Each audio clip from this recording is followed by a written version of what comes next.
Bom dia a todos e todas, sejam muito bem-vindos ao nosso videocast Abifina Talks IFAS em Debate. Eu sou Andrei Freitas, presidente executivo da Abifina, e é uma grande satisfação recebê-los aqui na Inovateca, no Parque Tecnológico da UFRJ, diretamente da primeira edição do IFAS Summit Abifina 2026.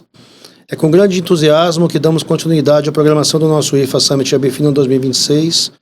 Nós acabamos de concluir a mesa de abertura que nos trouxe importantes perspectivas sobre o cenário atual. Agora, imediatamente após essa mesa, mergulharemos em um debate fundamental para o futuro da nossa indústria, focado em IFAS, política industrial e fomento à inovação. No nosso primeiro Abifina Talks de hoje, discutimos as políticas de fomento e o fortalecimento da produção nacional de medicamentos. Agora vamos aprofundar essa discussão, buscando entender o papel do Estado na formulação de políticas para a cadeia de insumos farmacêuticos ativos, os desafios e oportunidades para a indústria e como os mecanismos de fomento à inovação podem impulsionar parcerias e projetos de excelência. A ideia é ter um debate dinâmico que nos ajude a identificar caminhos para ampliar a produção local, a inovação e a competitividade, reduzindo nossa dependência externa e fortalecendo a base tecnológica da indústria farmacêutica nacional. Para esse debate, temos um painel de altíssimo nível, com perspectivas que se complementam e enriquecem a discussão. Secretária Fernanda Dinegri, que nos trará a visão estratégica do Ministério da Saúde sobre as políticas públicas e diretrizes para o setor de IFAS. Marcelo Mansur, do diretor-presidente da Nortec Química e presidente do Conselho Administrativo da Abifina, que representará a visão da indústria com sua experiência prática sobre os desafios e as oportunidades de investimento e produção local. E Fábio Cavalcante, da Embrapi, que nos apresentará os mecanismos de fomento à inovação, as parcerias e a infraestrutura de pesquisa que podem acelerar o desenvolvimento tecnológico. É uma honra tê-los aqui para debater um tema tão crucial para a soberania e o desenvolvimento tecnológico do Brasil. Dando sequência à nossa programação e ao que foi discutido na mesa de abertura, vamos agora mergulhar no nosso debate. Para começarmos, gostaria de pedir a cada um que faça uma breve fala inicial, situando a sua perspectiva sobre a interseção entre política industrial, IFAS e inovação. Depois a gente vai passar para as perguntas, buscando um diálogo fluido e construtivo entre vocês, tá? Eu vou começar com a secretária Fernanda Dinegri, por favor. Secretária. Obrigada, Andrei. Obrigada pelo convite. Eu sou a Fernanda Dinegri, sou secretária de Ciência, Tecnologia e Inovação do Ministério da Saúde. É um prazer estar aqui com vocês, discutindo esse tema que é tão crucial para o setor de saúde brasileiro. A gente enxerga o desenvolvimento tecnológico, o desenvolvimento produtivo do setor farmacêutico como um mecanismo de garantir acesso à saúde para a população, como uma forma de aprimorar o acesso à saúde à população. Então, desse ponto de vista, é fundamental que a gente construa políticas públicas que deem sustentabilidade para o setor produtivo brasileiro, para que possa continuar produzindo os medicamentos que vão ser usados pela população lá na ponta. E também é fundamental que a gente, além de produzir, a gente seja capaz de desenvolver inovações, de inovar mais, e aí os IFAS estão, de fato, no centro do que é uma política de inovação para o setor farmacêutico, e a gente tem apostado muito de que isso pode ser um caminho importante para o Brasil fomentar ainda mais a inovação, fomentar mais a inovação no setor de farmacêutico e no setor de IFAS, para garantir a nossa soberania tecnológica e garantir, no limite, o acesso da população às melhores tecnologias, aos melhores medicamentos. Obrigado, Fernando. Fábio. Bom, obrigado pelo convite mais uma vez, Marcelo, secretária. Prazer estar aqui com vocês.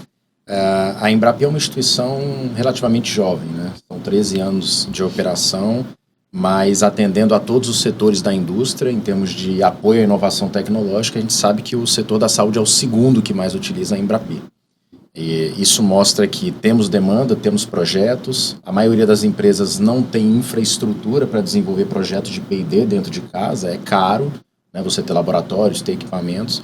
Então a Embrapi ela funciona como uma plataforma que conecta quem tem desafios tecnológicos com os melhores centros de pesquisa do país.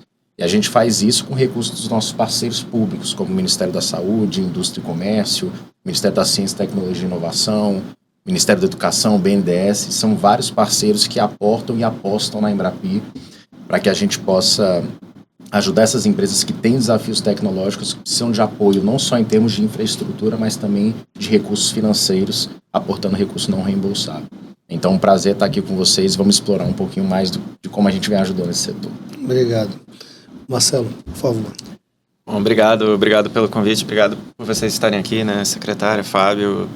Poder contar com vocês aqui engrandece o evento e E eu acho que ajuda muito a gente a poder ter um diálogo aberto realmente sobre como que o setor enxerga o momento, saber como que vocês enxergam o momento e como que a gente consegue caminhar junto, né? A indústria de IFA, ela é a gente sabe que ela é um dos maiores desafios em termos da NIB, em termos da gente conseguir sair da onde a gente está, que é a situação do Brasil ter 5% da sua produção de IFA feita pela indústria nacional.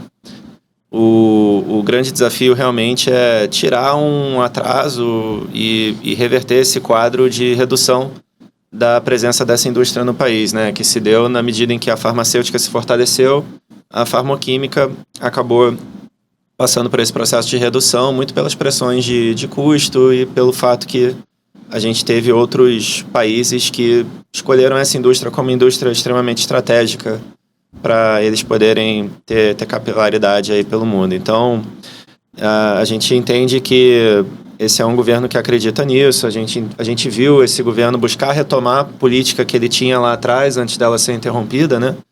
E a gente vê como é danoso você ter a interrupção de uma política pública que ela cria situação de investimento, como a gente teve. Muitos investimentos foram feitos ao longo da política de PDP, ao longo daquele momento da gente ver essa priorização, né, de nacionalização da produção de IFA no Brasil, e o quanto que uma interrupção é perigosa, né, para esse tipo de movimento. Então, a gente realmente enxerga a importância da continuidade, a importância de ser um processo que vai construindo em cima do que veio antes. Para isso, tem que ser realmente política de Estado, né, e não política de governo. E sobre inovação, a gente vê com muito entusiasmo esse momento da inovação. A gente entende que a indústria de IFA ela pode compor esse ecossistema e realmente a gente agradece assim, ser peça fundamental do ponto de vista que não faz sentido ter tanto investimento e o Brasil querer tanto inovar, mas terceirizar um componente tão essencial desse ecossistema que é a produção de IFA. Então, a gente realmente quer apoiar esse movimento, a gente quer estar junto nesse movimento, viabilizar ele em tudo que for possível e demonstrar que, sim, é possível ter IFA no Brasil e é possível inovar no Brasil de forma autônoma, né? Então, obrigado de novo e prazer estar aqui. Bom, assim, Fernando, indo bem nessa linha do que o Marcelo abordou, aí, assim, focando especificamente nessa questão do papel do Estado e da condução de políticas públicas, como é que elas podem ser catalisadores desse tipo de construção parceira entre setor produtivo e setor público. Eu queria que você falasse um pouco sobre essa visão estratégica do Ministério da Saúde, como é que foi a leitura do Ministério em relação às experiências que a gente já teve nessa construção de políticas públicas, como é que ele pensa a partir desse aprendizado os próximos passos, como é que é essa costura, que tipo de instrumentos estão sendo pensados para criar fazer essa passagem de política de governo para política de Estado e dar uma sustentabilidade em termos de incentivos, em termos de construção de uma estratégia de longo prazo para o Brasil. Então, Andrei, do ponto de vista do papel do Estado, a política de inovação no mundo inteiro, elas se assentam fortemente num papel muito forte do Estado. Por várias razões econômicas, porque a inovação gera externalidades positivas para toda a sociedade. Então, ela gera ganhos que não são só apropriados pelo inovador, mas são apropriados pela sociedade inteira. Um grande exemplo são medicamentos.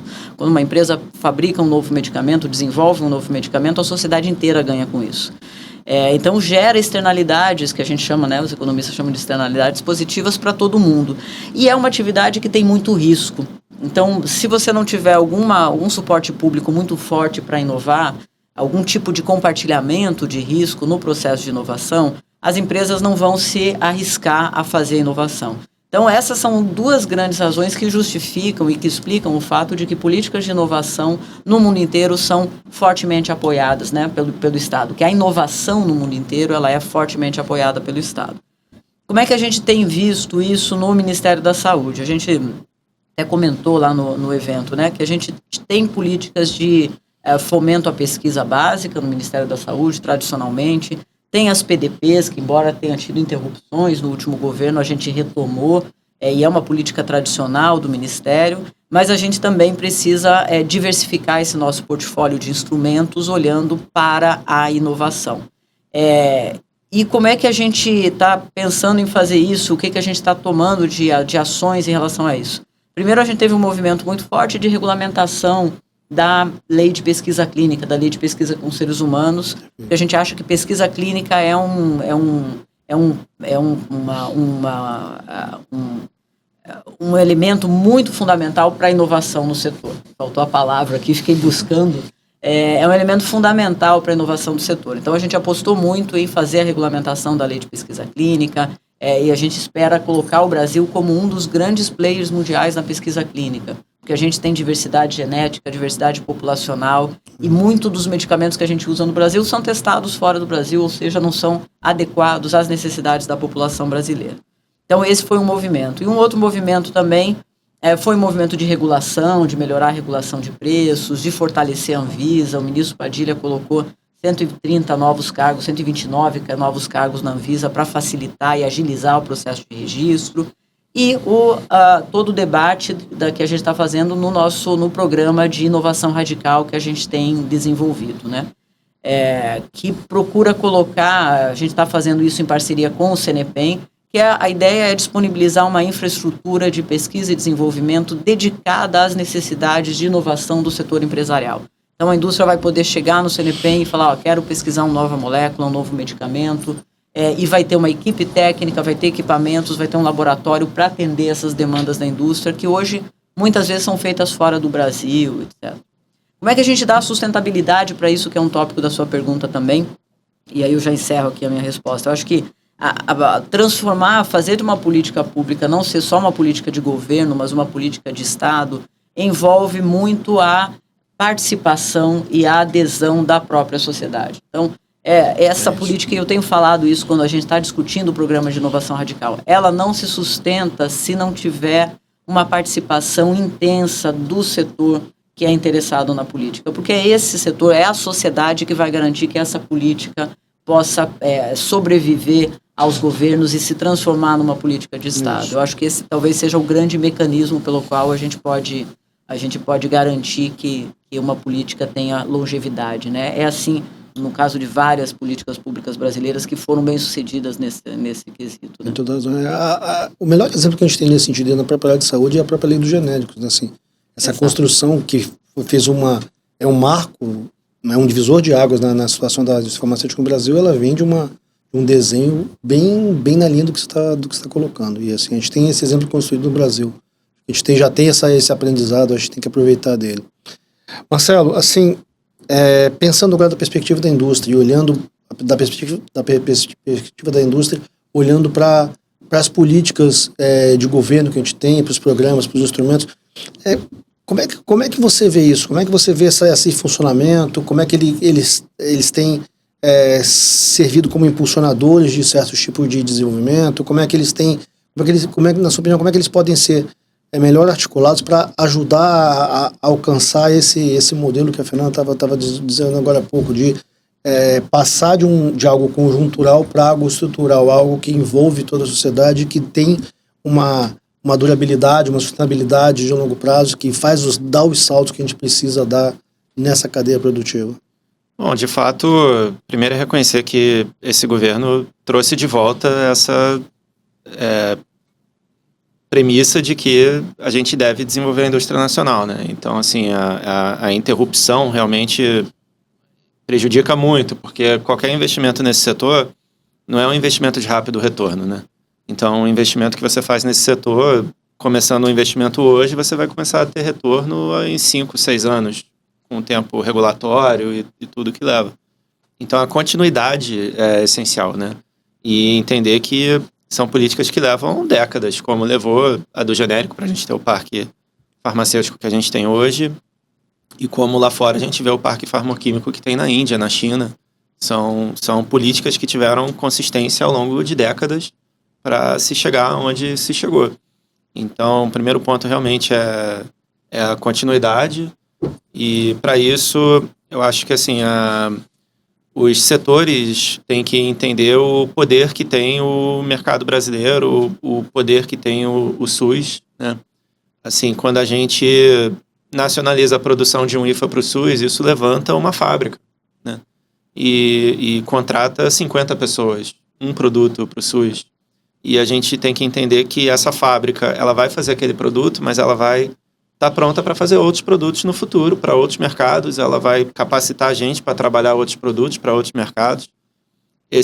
Essa capacidade, ela vai estar pronta num evento de ruptura em que, por emergência, precisa se fazer algum produto para alguma coisa que a gente ainda não sabe que a gente vai precisar. Ela vai poder ser usada para outras tecnologias que vão vir e ela vai criar robustez para se poder trabalhar a inovação junto em paralelo na medida que você está atendendo essa demanda que já existe hoje. Então, começar a fazer um trabalho de inovação hoje talvez a gente vai produzir 100 gramas, 500 gramas para um teste clínico para um produto que vai ser lançado daqui a 6, 7 anos, né? E para você conseguir ter uma empresa rodando e ter pessoas e pagar salário e ter tudo isso, até você chegar lá, você tem que também sustentar uma estrutura que te dá robustez para fazer isso. Então, eu acho que hoje, quando a gente vê a farmacêutica nacional pronta para fazer tudo que ela está fazendo com inovação e um governo pronto para discutir inovação, é porque a gente criou essa musculatura com essas décadas que a gente teve produzindo genérico e criando empresas e governo e ministério que estão hoje prontos para fazer isso. Então, a indústria de IFA, ela tem que acompanhar esse movimento, ela tem que entender que ela precisa investir no P&D dela, ela precisa estar pronta para absorver mais tecnologia. Então, eu acho que é um esforço conjunto e eu entendo que indústria de IFA nacional, farmacêutica nacional, ela tem que entender que ela precisa subsidiar a continuidade dessas políticas. Ela precisa fazer os projetos chegarem até o final, ela precisa entregar as tecnologias que ela se propõe a entregar, contratar gente, construir fábrica. E então, com isso, eu acho que todo mundo consegue caminhar junto na direção que a gente quer. E a gente tem que saber que o mercado brasileiro é um mercado extremamente atrativo para qualquer empresa do mundo. Então, assim, quando a gente fala de mercado brasileiro, de SUS, qualquer empresa de fora quer acessar esse mercado, seja para produto patenteado, seja para genérico. Então, realmente, a gente não pode abrir mão desse potencial que a gente tem de gerar valor dentro do país, né? A secretária falou muito bem da balança comercial e o impacto que tem um produto inovador, né? Inovador, uma linha de produto pode ter numa balança comercial e o tanto que isso afeta a sociedade como um todo, o PIB de um país. Então, eu acho que a gente entende que, assim, a gente, como a Bifina, a gente tem que unir os interesses da farmoquímica com a da farmacêutica e a gente precisa levar para o governo as formas que a gente quer subsidiar a continuidade dessas políticas e quais são as nossas necessidades dentro disso. É muito impressionante porque a gente fala da balança comercial, a gente fala de desenvolvimento tecnológico, mas a gente tem uma série de outras questões que você mencionou que estão associadas a esse desenvolvimento. Assim, todo um processo de formação de pessoas, de desenvolvimento tecnológico, de fortalecimento de centros de pesquisa, tudo isso é uma série de externalidades positivas que a sociedade se beneficia e que talvez nem sejam muito visíveis a primeiro momento, né, mas criam esse fluxo de desdobramento positivo um sobre o outro que acaba levando a um novo patamar de desenvolvimento. Fábio, você no painel, na mesa de abertura, você falou, superamos um momento inicial de alguns anos atrás em que a grande questão de fomento era a questão de disponibilidade de recursos. Uhum. Esse atualmente, felizmente, não é mais uma questão. A gente tem hoje uma disponibilidade de recursos bastante significativa para investimento, inclusive na cadeia de saúde. Então, quais são os desafios? Quais os desafios para um órgão de fomento como a Embrapi para complementar esse esforço em termos de políticas públicas e construção de incentivos para dar esse salto que a gente quer dar? No passado se falava muito em recurso, né? Aí depois apareceu a questão da burocracia. Ou seja, tinha recurso, mas as empresas ou não conseguiam acessar ou demoravam muito tempo para acessar, né? E aí a Embrapi veio justamente tirando a burocracia da frente porque a gente não tem edital. E muito da burocracia vinha da questão dos editais, dos formulários, etc. Então, quando a gente tira o edital, o modelo já nasce sem edital, na verdade, isso possibilita que a gente consiga atender a empresa no timing dela. Se ela tem um desafio tecnológico hoje, ela pode amanhã começar a negociar o projeto com o instituto de pesquisa e contratar e começar a execução, no nosso caso, nos mais de 4.000 projetos, numa média de 42 dias.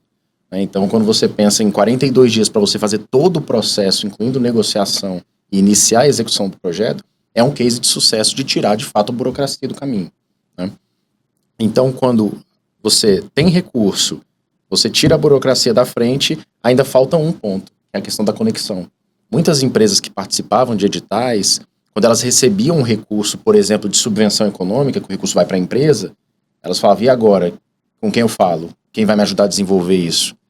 Então, a gente mapeando as melhores ICTs do país, credenciando e falando, olha, está aqui o mapa, cada uma tem uma competência tecnológica muito específica. Você tem que falar com essa para esse seu desafio tecnológico. A gente encurta o caminho ainda mais. Então, o que antes era recurso, de fato, a gente tem muito o que comemorar hoje. O FNDCT foi uma vitória enorme. Verdade. Né, desse governo, de descontingenciar esse fundo. Tem a nova Indústria Brasil, tem BNDES, FINEP, SEBRAE, Embrapi.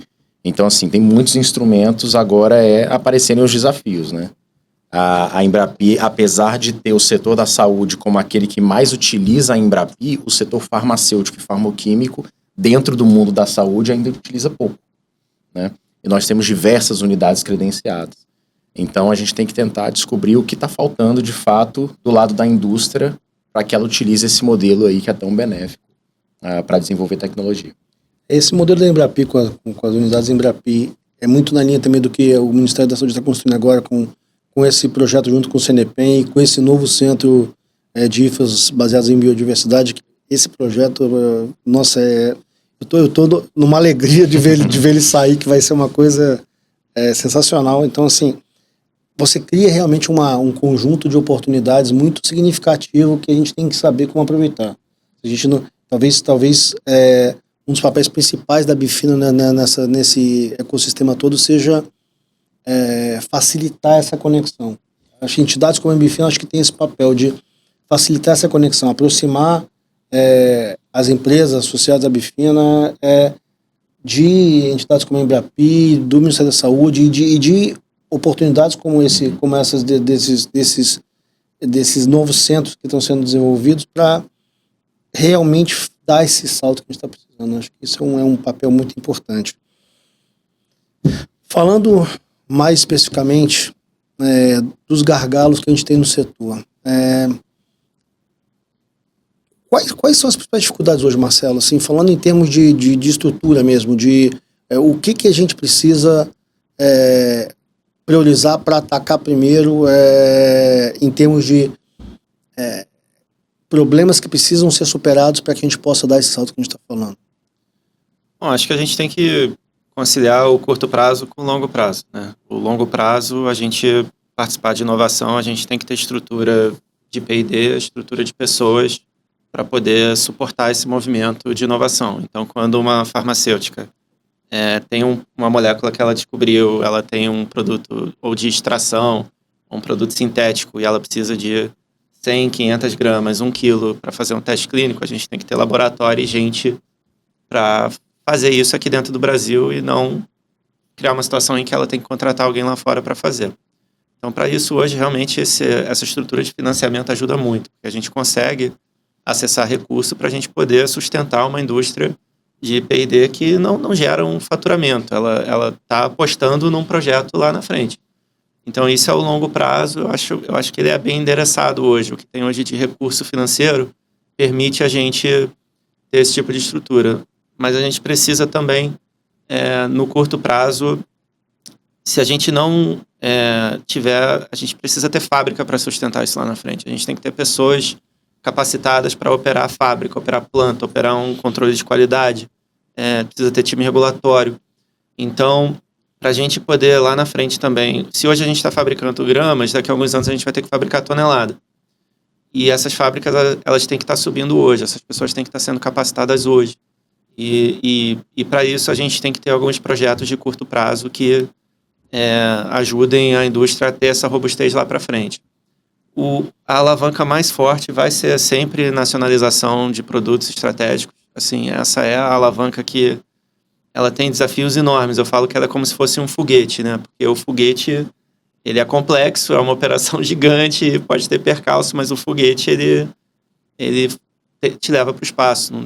Então, assim, a nacionalização de produto, ela é a alavanca mais forte. E ela é uma alavanca que faz com que todo mundo procure a farmacoquímica nacional. Qualquer outra dinâmica é a farmacoquímica nacional indo para a farmacêutica, buscando parceria, abrindo mão, eventualmente, de alguma coisa, de um custo, de um prazo. A nacionalização de produto, ela faz com que a indústria farmacêutica busque a farmacoquímica nacional. Então, ela é uma alavanca muito forte. Junto com isso, a gente tem ali, vamos ter alavancas regulatórias. A submissão de CADIFA independente para a indústria nacional seria um passo muito importante, porque ela permitiria que a indústria nacional registre seus IFAs sem ter que estar vinculada a um medicamento. Isso vai ser atrativo tanto para a indústria nacional quanto para uma farmacêutica de fora que quer acessar o mercado brasileiro. A gente tem possibilidade de priorização na fila da Anvisa. Isso vai ser muito importante quando a gente falar de inovação, porque quanto mais rápido a Anvisa libera uma inovação, mais tempo o inovador tem para aproveitar a patente. E nós temos que pensar também em mecanismos fiscais, tributários. A gente tem isso em outras indústrias. A gente vê na indústria de automóvel incentivo fiscal para quem compra peça fabricada no Brasil. Então, replicar um modelo desses seria certamente um incentivo. Então, eu acho que a gente tem que conciliar esse curto prazo e a gente tem que conseguir ter medida que levante fábrica. Em paralelo, a gente sustenta um P&D para trabalhar essas inovações e lá na frente essas inovações vão ter fábrica para ser produzida quando chegarem no mercado. Perfeito. Sim, indo na linha do que o Marcelo estava conversando, Fernando, assim, existe uma parte aí em relação à regulação que a gente avançou muito significativamente nos últimos meses. E existe uma parte de construção feita pelo Ministério em termos de políticas públicas, de relacionamento dele com o Legislativo também, para tentar uma regulação mais favorável. Queria que você falasse um pouco sobre isso, assim, como é que a gente desmonta certos entraves regulatórios, certos entraves normativos que, em algumas vezes, se não impedem, dificultam superar esse tipo de desafio. Excelente, Andrei, porque eu estava querendo pegar o gancho justamente dessa discussão de se precisa mais recurso ou se existem outros gargalos, outros obstáculos para a inovação, né? E eu tenho ouvido de muitas empresas do setor, inclusive, dizer, olha, não necessariamente é mais recurso para investimento em inovação e para o setor. Você tem crédito no BNDES, você tem subvenção e crédito na FINEP para inovação, você tem uma série de linhas de fomento e de linhas de crédito que, em alguma medida, elas podem, em algum momento, não se mostrar suficientes, mas elas dão uma certa cobertura para alavancar investimentos no setor, tanto investimentos produtivos quanto investimentos em inovação. Mas do ponto de vista da inovação, você tem várias questões regulatórias ali que são fundamentais, regulatórias e de coordenação também das políticas para o setor e das políticas de inovação, né?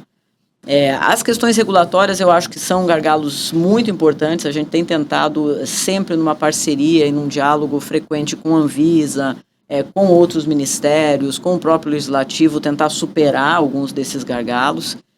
A gente sabe que, por exemplo, para a importação de serviços tecnológicos no exterior, tem uma carga tributária muito elevada e é uma tributação que é, na verdade, uma tributação regulatória, muito mais do que arrecadatória, né? Então, isso está no nosso radar da gente tentar construir uma solução para isso junto com o Ministério da Fazenda. Tem questões relacionadas à agilidade do processo de registro na Anvisa, né?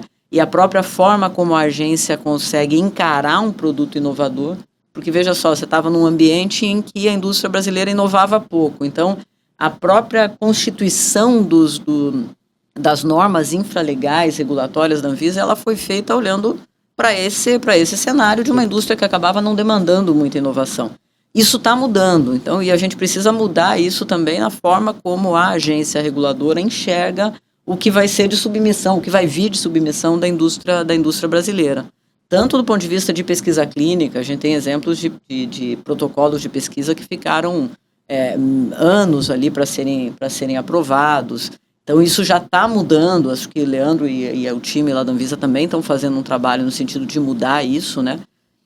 de melhorar essa regulação e transformar ela numa regulação mais eficiente, inclusive do ponto de vista da inovação e do produto inovador, que pode ser, sim, registrado por uma empresa brasileira, e a gente tem que ver como é que a gente faz isso. E tem uma outra faceta aí, tem essas questões regulatórias, mais estrito senso, e tem uma outra faceta que é justamente de coordenação de governo. Então, a gente tem várias iniciativas muito importantes em vários, no BNDES, no Ministério da Ciência e Tecnologia, no MIDIC, né, com a Nova Indústria Brasil, que já tenta fazer um pouco essa coordenação, mas no caso da saúde, ainda mais a gente precisa avançar nesta questão de coordenação de todas as ações de governo. Então, como é que você junta os mecanismos de subvenção da FINEP com o nosso programa de inovação radical, com o crédito que está disponível no BNDES? Como é que a gente consegue trabalhar conjuntamente para ter um instrumento em cada fase do processo de inovação e que isso, de fato, constitua uma certa cobertura para todo o processo de inovação, desde a pesquisa básica lá dos TRLs mais baixos, passando pela pesquisa clínica até o registro do produto. Então, como é que você constrói um arcabouço de instrumentos que já existem? Na verdade, como é que integra esses instrumentos para favorecer a inovação do setor farmacêutico? Isso é basicamente resultado de mais coordenação e mais conversa dentro do próprio governo. Excelente. Fábio, assim, meio que complementando essa fala da Fernanda, e agora olhando muito pela perspectiva das unidades em Embrapi, assim, como é que vocês têm essa sensibilidade do contato com o setor produtivo? Assim, como é que tem sido esse diálogo? Para além dos recursos, para além da superação da burocracia, como é que é o dia a dia desse contato? Como é que é essa conversa, desenvolvimento de projeto, essa aproximação entre um centro de desenvolvimento tecnológico e uma empresa que está buscando transformar uma certa pesquisa e inovação de fato em um novo caminho, uma nova trilha produtiva? A gente tem basicamente dois caminhos de aproximação. Um é feito diretamente pela Embrapi. A nossa diretoria de inovação e relações institucionais tem uma equipe da qual eu faço parte, que é de relações com o mercado. Então a gente corre o Brasil conversando com empresas, fazendo evento, participando de mesas redondas, falando do modelo Embrapi, para que elas conheçam, né? E aí, só puxando um gancho da minha última resposta, talvez hoje um dos maiores desafios seja a comunicação. Fazer chegar nas empresas esse cardápio de instrumentos que a gente tem de fomento. A gente que trabalha 24 horas com fomento, eu não conheço todas as linhas do BNDES e da FINEP, que são parceiros. Imagina uma startup, está lá na ponta, com 3 pessoas trabalhando, tecnólogos ali. Se a gente não fizer essa informação chegar, não conseguir ter uma lógica mais efetiva de mostrar o cardápio que a gente tem, de fato, vai ser subaproveitado pelas empresas, né? Mas, ano passado, só essa equipe nossa participou de 209 eventos pelo Brasil, falando, por isso que a gente se encontra nos aeroportos por aí. No caso, eram 5, 6 pessoas que participaram de 209 eventos para falar da Embrapi. Muitos deles com as unidades junto, né, com os pesquisadores, para já ter esse contato com a empresa, e ali já provocar um projeto ou outro. E as próprias unidades Embrapi têm recurso e pessoas para prospectar, para ir à rua mesmo, ir ao mercado e conversar com as empresas, entender os desafios tecnológicos. Então é tanto à frente da Embrapi um pouco mais institucional, de falar do modelo como um todo, quanto da unidade Embrapi, que aí ela vai falar da competência dela. E ela vai ali na indústria farmacêutica, na indústria farmoquímica, falar, olha, eu tenho essa competência, eu tenho esses laboratórios, tenho esses mestres e doutores, super pesquisadores aqui. Qual é o seu desafio? O que você precisa desenvolver? Qual processo você precisa melhorar? É uma inovação incremental? É uma inovação radical? Então, a gente, de fato, vai muito a campo conversar com as empresas e já conectando com institutos de pesquisa. É muito comum a gente falar do modelo, ela falar, poxa, mas vocês têm hoje 99 unidades Embrapi. Eu não vou bater na porta de cada uma delas. Aí entra a conexão que a gente faz de entender o desafio da empresa e já conectar com 3, 4, 5 unidades que tem aquele desafio. Tudo isso de uma forma muito rápida. Excelente. Bom, chegamos ao final de mais um Abifina Talks do IFA Summit Abifina, que encerra a primeira parte da nossa programação. Eu queria que cada um de vocês fizesse uma rápida fala de encerramento só para a gente fechar. Vou começar com você, secretária, por favor. Só para fazer um fechamento dessa nossa conversa aqui, Na verdade, do que você acha que é pertinente, assim, de perspectivas, de esperanças, de sonhos, assim, o que a gente o que a gente pode construir juntos? Entidade, fomento, governo e setor produtivo. Olha, Andrei, eu acho que assim, eu tenho a convicção de que a gente pode ser um país mais inovador no setor de saúde e no setor farmacêutico. Eu acho que a gente tem como construir, a gente já tem uma base industrial forte, a gente tem como construir instrumentos, políticas em conjunto, em diálogo com o setor, que destravem o processo de inovação. E se a gente talvez não consiga se tornar no curto prazo um grande player na indústria farmacêutica mundial, um líder na indústria farmacêutica mundial, mas um player importante a gente pode ser sim, a gente pode desenvolver inovações a partir do mercado brasileiro e a partir da biodiversidade brasileira, por exemplo. Então, acho que a gente tem uma perspectiva muito grande de construir isso, governo junto com a indústria, e pensando, acima de tudo, e no longo prazo, na saúde da população e no acesso à saúde da população. Bom, como eu comentei lá dentro, eu acho que a gente está no melhor momento das últimas décadas para se inovar no Brasil. A gente tem recurso, a gente tem uma melhora muito grande na burocracia, conseguimos tirar muita coisa da frente, BNDES, FINEP, Embrapi, Sebrae, todos os atores. Temos grandes parceiros que apostam na inovação tecnológica, como o Ministério da Saúde, outros ministérios, BNDES, Sebrae.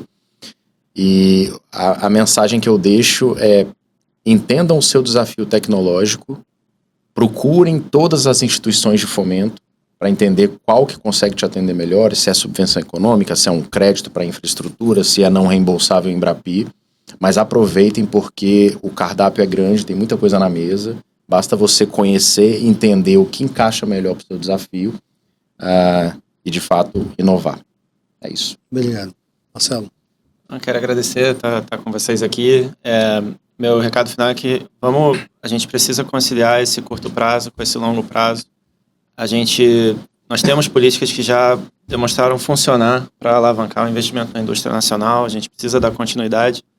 E no longo prazo a gente não pode repetir os erros do passado, que é viabilizar esse movimento na farmacêutica e não vir junto à farmoquímica. Então, realmente, assim, sendo bem prático, o que hoje viabiliza uma farmacêutica nacional a fazer parceria com uma farmoquímica nacional na inovação? Esse imposto para contratação de serviço é muito importante. Por exemplo, zerar esse imposto hoje seria como zerar o que foi lá atrás, o imposto de importação em IFA, que foi o que abriu o mercado para produto chinês. Acesso a financiamento quando é um projeto integrado, se o produto é feito nacionalmente, isso ajuda num edital, ajuda a conseguir acesso a financiamento que todo mundo precisa para ajudar nessas inovações. Mecanismo Anvisa que ajude essa inovação a chegar no mercado mais rápido. Então, a gente não pode... É muito importante a gente, como indústria, estar presente nessas discussões, se fazer presente, se fazer ouvido, porque quando a gente for falar de inovação, a gente não pode repetir os erros do passado que foram na indústria de genérico, né? E que gerou esse prejuízo que a gente tem hoje. Então, eu agradeço realmente a abertura que o governo tem e o interesse que o governo tem de tratar disso, né?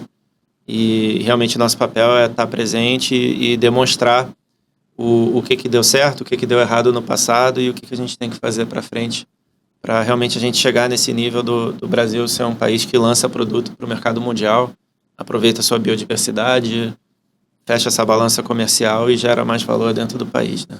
Esse é o objetivo nosso.